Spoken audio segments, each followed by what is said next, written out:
Imagínate comprar una mina de oro por casi $500,000 y descubrir que es un fracaso total. Ese angustioso escenario no era un temor hipotético. Era la escalofriante y cruda realidad de Travis, un dedicado padre soltero, aislado en una isla olvidada en los remotos confines de Alaska.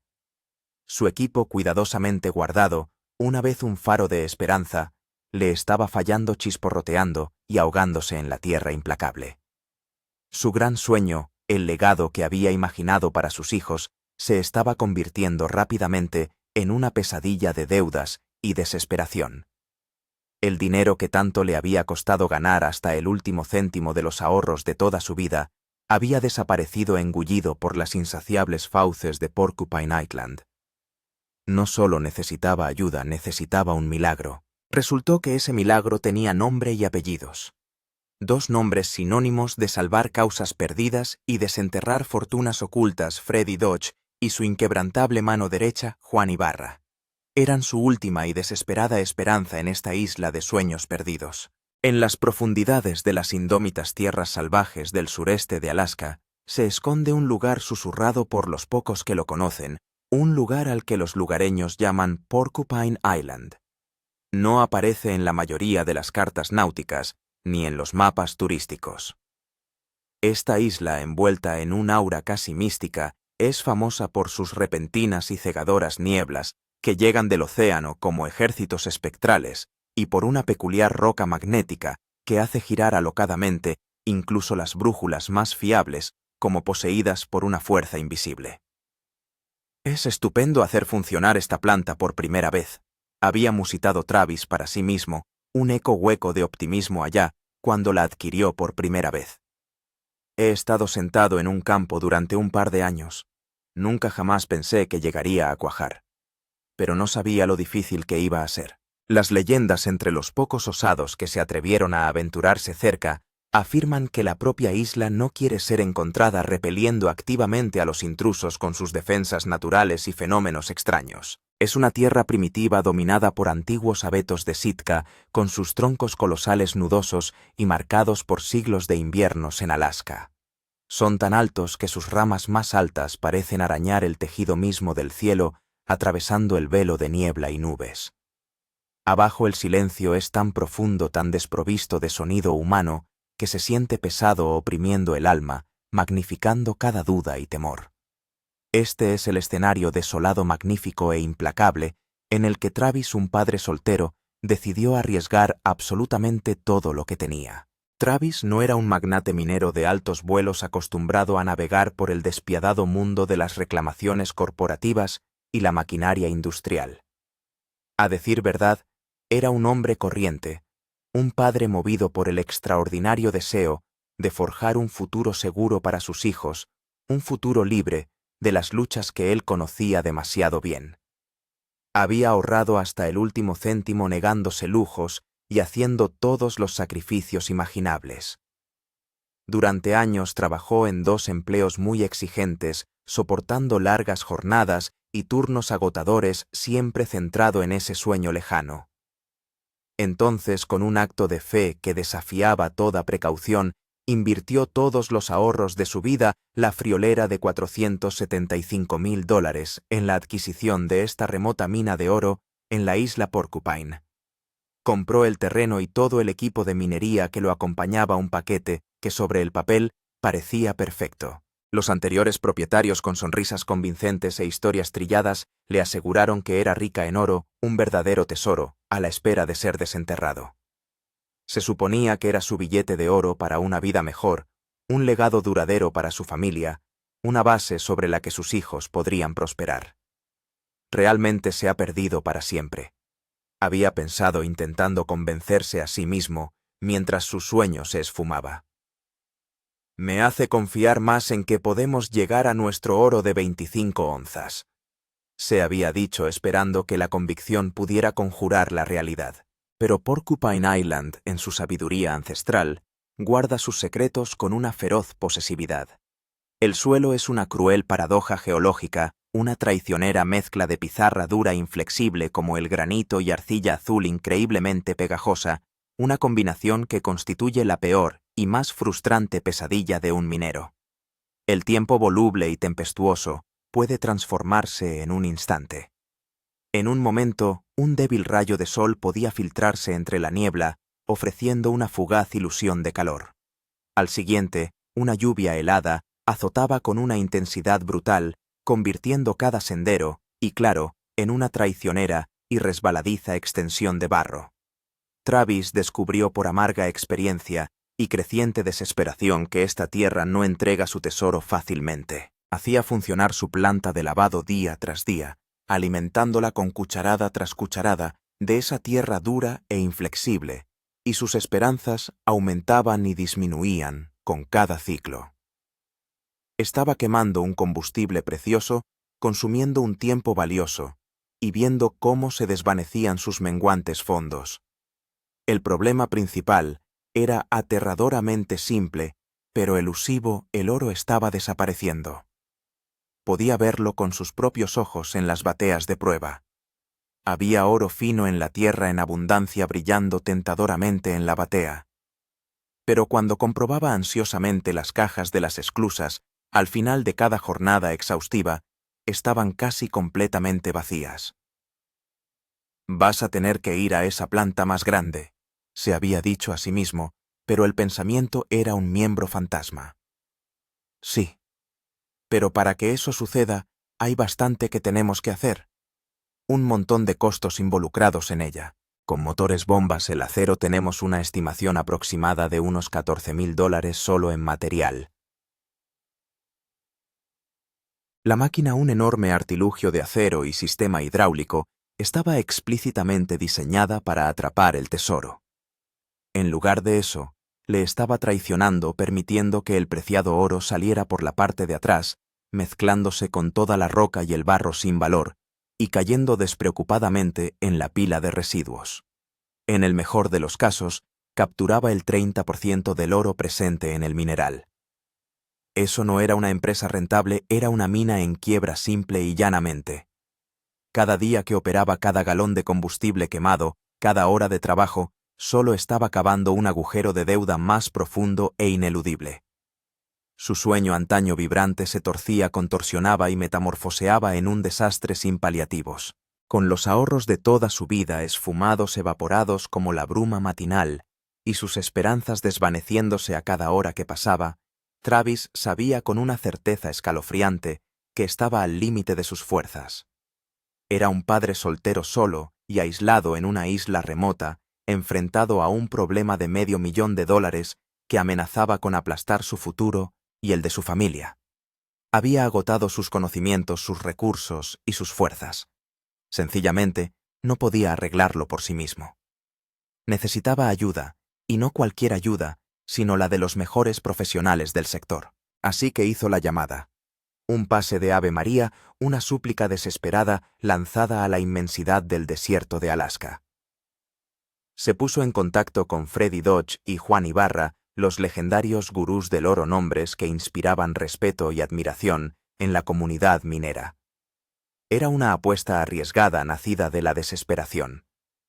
Sabía en el fondo de sus entrañas que eran su última y única esperanza de salvar el futuro de su familia, de evitar que las caprichosas corrientes de la isla Porcupine lo arrastraran para siempre.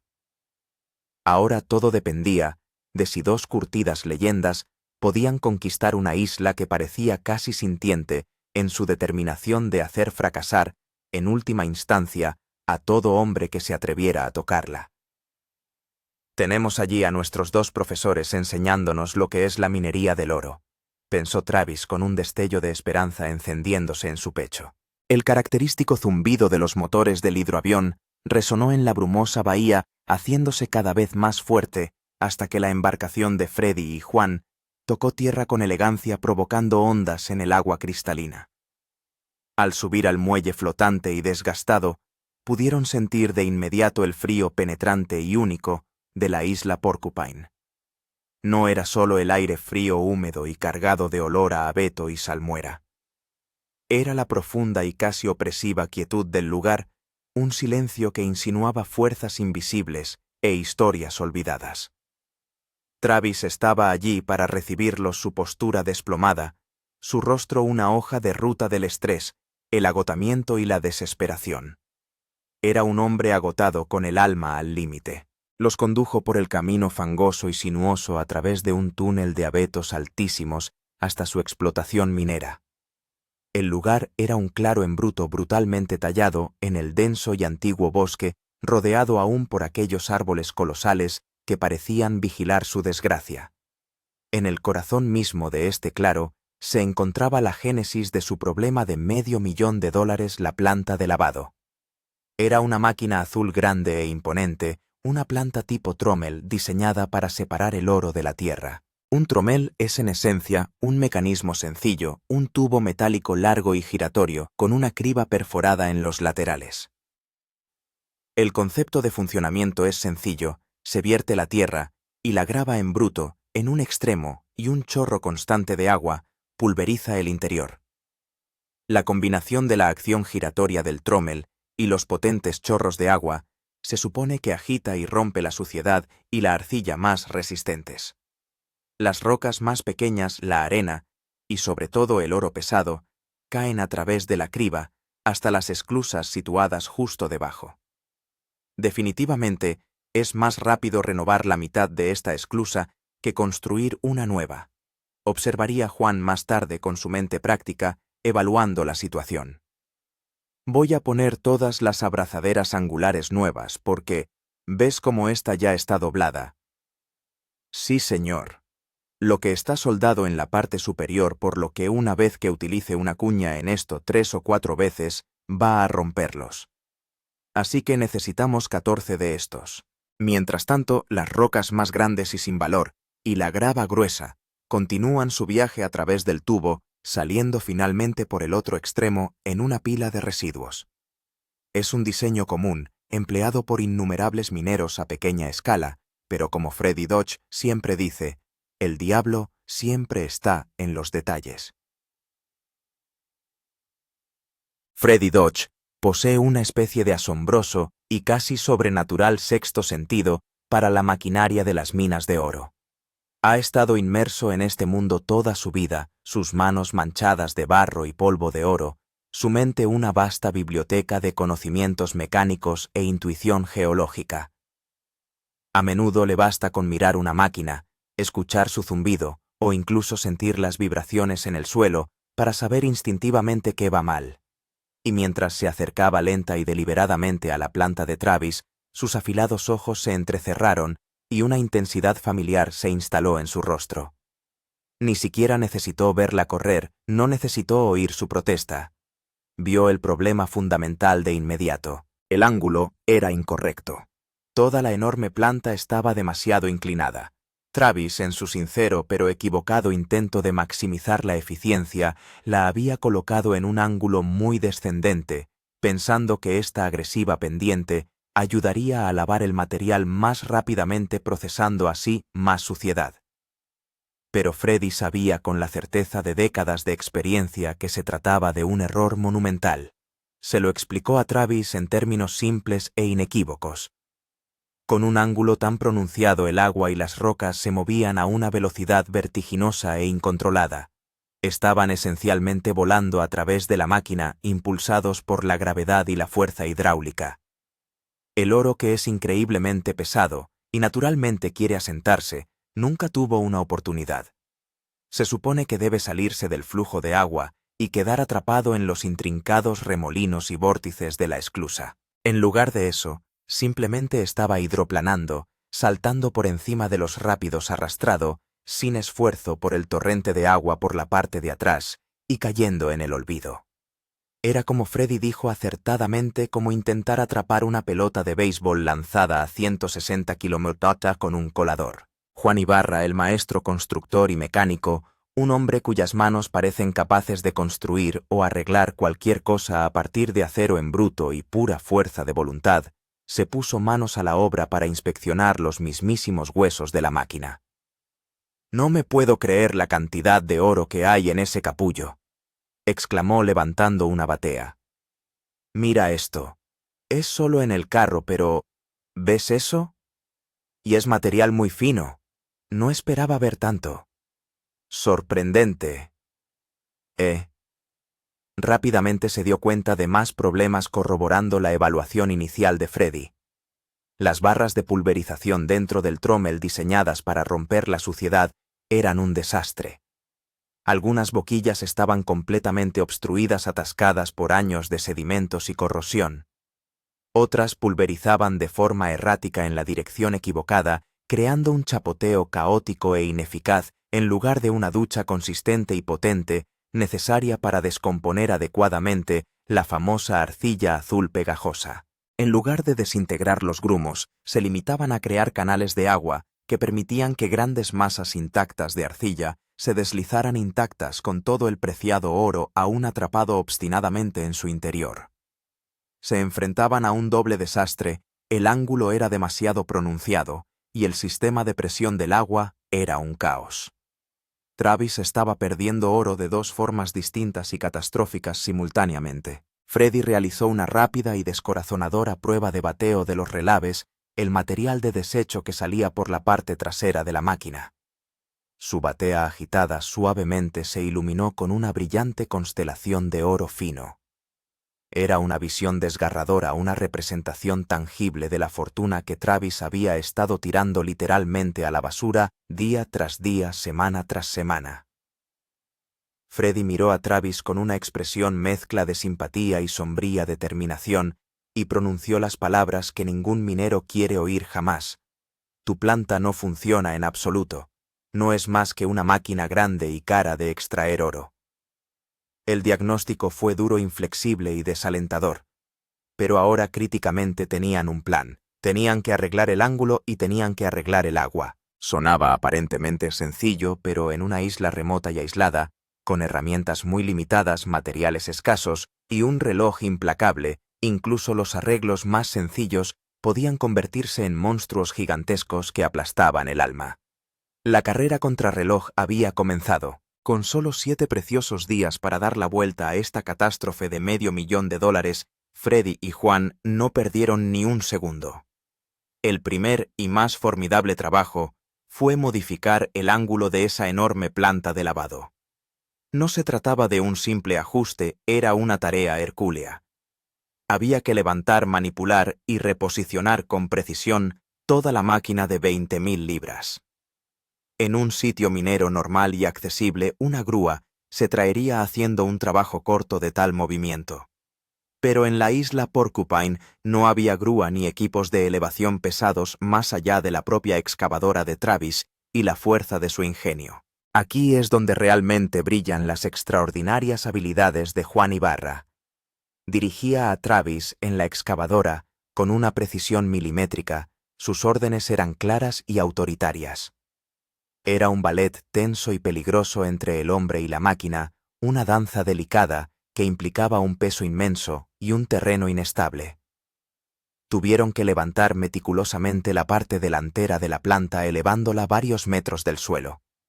Luego, con Travis maniobrando con pericia la cuchara de la excavadora, excavaron minuciosamente para sacar la tierra de debajo. El objetivo final era bajar la parte delantera, creando así una pendiente mucho menos profunda y más tolerante. Freddy imaginó un ángulo de solo 2 grados, una inclinación minúscula, apenas perceptible a simple vista.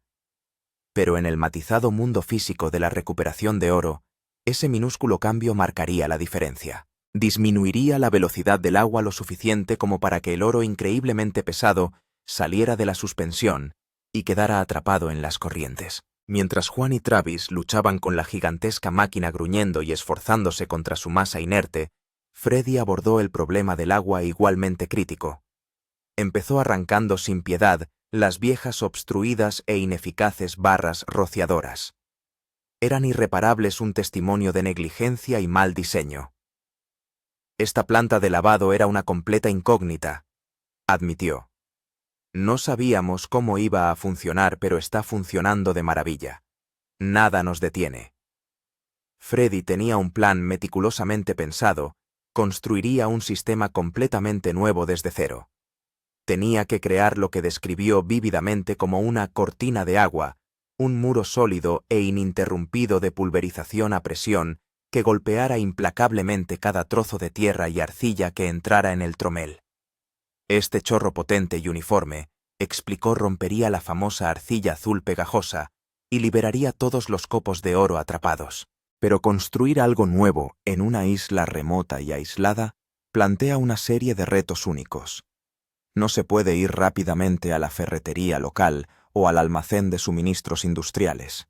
Cada tuerca, cada tornillo, cada tubería, cada pieza de acero tenía que buscarse entre las escasas provisiones de Travis o adaptarse ingeniosamente a partir de lo que tenían a mano. Freddy y Juan habían traído algunos suministros esenciales, pero sus recursos eran limitados. Empezaron a rebuscar en el caótico montón de chatarra de Travis un cementerio olvidado de metal oxidado y piezas desechadas que bajo sus ojos expertos se transformó en un tesoro de posibles soluciones. Desenterraron viejas tuberías, diversos accesorios y resistentes restos de metal. Juan, con una intensidad concentrada, encendió su soldador y su rostro quedó momentáneamente bañado por la abrasadora y brillante llama blanca azulada. Empezó a cortar y encajar las piezas con la precisión y el arte de un maestro de los rompecabezas, dando forma a partir de la materia prima. Las horas se convertían en días marcados por el constante ruido metálico y el zumbido persistente de la maquinaria. El trabajo era agotador, implacable y físicamente exigente. El aire de Alaska seguía siendo obstinadamente frío, mordiendo la piel expuesta, y el omnipresente barro parecía cada vez más espeso, aferrándose a sus botas y equipos. Trabajaron sin descanso desde el amanecer hasta que el último rayo de luz desapareció tras los imponentes abetos alimentados por abundantes cantidades de café y una inquebrantable determinación compartida. Travis, por primera vez en lo que parecía una eternidad, trabajó junto a ellos no solo como peón, sino como aprendiz entusiasta. Un pequeño pero potente rayo de esperanza, un calor que no había sentido en meses, comenzó a encenderse en su interior. Estaba aprendiendo de los maestros, observando cómo transformaban sistemáticamente su maltrecha y deficiente empresa. Observó cómo abordaban cada problema con serena confianza, una precisión metódica y un caudal de conocimientos acumulados. No se trataba solo de arreglar la máquina, sino de adoptar una mentalidad totalmente nueva, una filosofía de recuperación meticulosa del oro. Ahora mismo acabamos de cortar las rejillas para el jig, le explicó Juan. Las rejillas que tienes son de madera y están todas rotas, así que al hacer esto en última instancia va a ayudar con su recuperación de oro, así que las soldaremos, las bajaremos y las instalaremos. Al final del tercer día, el nuevo sistema de barras de pulverización estaba tomando una forma impresionante. Era una auténtica obra de arte nacida de la chatarra recuperada y de la brillantez de las habilidades de fabricación de Juan. Incluso había añadido una característica especial e innovadora, una boquilla de alta presión colocada estratégicamente en el extremo del tromel. Freddy la apodó cariñosamente el recolector de pepitas. Estaba diseñada para dar un último y potente golpe a las rocas más grandes que salían del tromel, por si acaso escondían alguna pepita en sus grietas. Era esta atención meticulosa a cada detalle, esta búsqueda incesante de la perfección, lo que realmente separaba a estos profesionales de los aficionados. No se limitaban a solucionar los problemas principales y evidentes, sino que preveían y abordaban de forma proactiva todas las formas imaginables de pérdida de oro, taponando sistemáticamente todas las fugas del sistema. Con la enorme máquina finalmente nivelada en su ángulo ideal de 2 grados y el nuevo y revolucionario sistema de agua casi listo para su uso, el equipo sintió una oleada de confianza, una sensación de logro ganada a pulso. Pero parecía que Porcupine Island aún no había terminado con sus crueles sorpresas. Les esperaba otro desagradable desafío oculto en las entrañas de la máquina, un último e insidioso fallo. Una vez corregido minuciosamente el ángulo del tromel e instaladas las nuevas y eficaces barras pulverizadoras, llegó el momento de abordar el componente final y crítico del sistema de recuperación de oro, las esclusas. Aquí era donde se hacía el dinero de verdad. Estas largas canaletas acanaladas eran la última línea de defensa, el punto final en la intrincada danza de separar el oro del material sin valor. Freddy echó un vistazo a los largos y verdes canales, y su buen humor ganado con tanto esfuerzo se desvaneció abruptamente. Vio que algo estaba terriblemente mal. Las esclusas se forraban con un material común conocido como musgo de minero, una estera fibrosa sintética diseñada para atrapar el oro fino. Encima se colocaba una malla metálica llamada metal expandido. Se supone que esta configuración específica crearía una miríada de pequeñas bolsas turbulentas de agua, diminutos remolinos y torbellinos que atraparían eficazmente el oro pesado a medida que fluye. Juan está construyendo una nueva esclusa para esta zona, dijo Freddy. Creo que le tocó el trabajo fácil. Mike y yo tenemos el trabajo duro. Pero la esclusa de Travis era un completo desastre, un ejemplo de libro de cómo no recuperar oro. El metal expandido que había utilizado era del tipo equivocado. Las aberturas eran demasiado grandes y sobre todo el metal se elevaba demasiado sobre el musgo del minero. En lugar de generar la crucial y suave turbulencia que permite que el oro caiga, estaba perversamente creando una rampa suave y sin obstáculos. El oro fino, en lugar de quedar atrapado, simplemente esquiaba por encima, ayudado por la rápida corriente. Para agravar el error, se instaló incorrectamente los bordes de ataque del metal expandido, estaban orientados en la dirección equivocada. Estaba ayudando activamente al agua a empujar el oro fuera de la caja, contradiciendo directamente su propósito. Era otro error clásico de novato que le había costado a Travis una suma astronómica. Se trataba de un fallo realmente crítico. Podrían haber perfeccionado el ángulo del trommel, conseguido la presión de agua ideal con las nuevas barras de pulverización y ejecutado todas las demás reparaciones a la perfección. Pero si las esclusas no eran las correctas, seguirían perdiendo la mayor parte del oro, con lo que todos sus esfuerzos anteriores perderían sentido. Una vez más tuvieron que improvisar y rápidamente. No tenían metal expandido nuevo y del tamaño adecuado, y no podían simplemente pedirlo. Tardaría semanas, quizás incluso meses, en llegar a esta isla remota. Tenían que hacer funcionar lo que tenían, adaptando los materiales existentes a su voluntad. Freddy tomó una decisión audaz y difícil. Iban a arrancarlo todo, todas y cada una de las piezas de metal expandido, mal instaladas, y a reinstalarlas minuciosamente pieza a pieza. Fue un trabajo tedioso, frustrante e increíblemente laborioso. Tuvieron que levantar cientos de metros cuadrados de la pesada pantalla metálica, cada sección incrustada de grava y barro pegajoso. Limpiaron meticulosamente todos los restos incrustados del musgo minero que había debajo. Luego comenzaron el arduo y meticuloso proceso de volver a colocarlo todo, pero esta vez lo hicieron a la manera de Freddy. Dieron la vuelta con cuidado al metal expandido, asegurándose de que el borde correcto para atrapar el oro se dirigía hacia la corriente de agua. Luego, vino el reto de hacer que se asentara más abajo, más cerca del musgo, para crear esas corrientes vitales que atrapan el oro. Bueno, va a ser triste ver a esa vieja chica irse, bromeó Travis, tratando de aligerar el ambiente, pero fuera lo viejo dentro lo nuevo. A Juan, el infatigable maestro fabricante, se le ocurrió otra ingeniosa solución in situ. Fabricó minuciosamente docenas de pequeños clips metálicos, a medida que tuvo que hacer a mano a partir de chatarra, para sujetar firmemente la pantalla contra el musgo y garantizar el perfil perfecto para la recuperación del oro. Fueron horas de esfuerzo concentrado. Había que medir, cortar y doblar cada pinza con absoluta precisión. Era un proceso lento, doloroso, que entumecía los dedos, pero sabían con una convicción inquebrantable que era absolutamente esencial para el éxito. Mientras se afanaban el siempre presente clima de Alaska, decidió volver su formidable ira contra ellos. Un viento frío y cortante barrió el claro, aullando desde las montañas circundantes y desgarrando sus capas de ropa. Comenzó a caer una llovizna helada que convirtió el barro ya de por sí espeso en un lodazal aún más traicionero y resbaladizo. Las herramientas se volvieron resbaladizas y difíciles de agarrar, y el frío les entumeció las manos.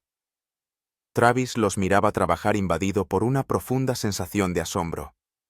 Había instalado aquel metal él mismo, siguiendo diligentemente las instrucciones que había encontrado en Internet, convencido de haberlo hecho correctamente. Ahora, observando a Freddy y Juan, era testigo de primera mano de la profunda diferencia que marcan la verdadera experiencia y la comprensión profunda. Freddy y Juan no eran simples mecánicos o trabajadores. Eran en un sentido muy real científicos de la recuperación del oro. Poseían una comprensión intuitiva pero profundamente informada de la física del flujo del agua, la dinámica hidráulica y el comportamiento preciso del oro en un sistema de recuperación, un conocimiento que solo puede acumularse tras décadas de implacable ensayo y error de éxitos y fracasos en el crisol implacable de los yacimientos auríferos.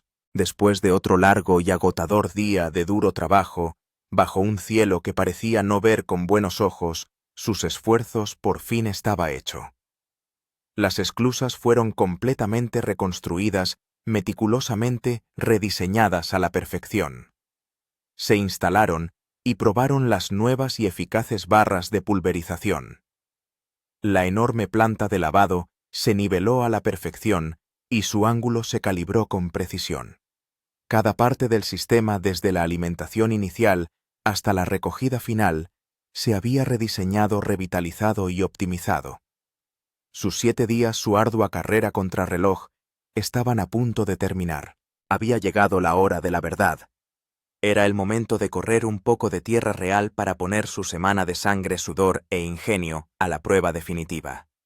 Era el momento de ver si sus incansables esfuerzos habían funcionado realmente, si realmente habían arrebatado el sueño de $500,000 de Travis de las fauces del desastre, o si estaba, como había temido una vez, realmente perdido para siempre. El destino del legado de un padre soltero pendía de un hilo descansando en el corazón mecánico de una máquina recién revitalizada, guiada por la sabiduría de 2 leyendas que se atrevieron a desafiar la antigua maldición de una isla. Habían salvado su mina, pero ¿era correcto que 2 expertos lo hicieran parecer tan fácil después de que él luchara durante tanto tiempo? La respuesta, por supuesto, no estaba en la facilidad, sino en la pericia, el tipo de pericia que solo se adquiere tras toda una vida dedicada a comprender los secretos más preciados de la Tierra.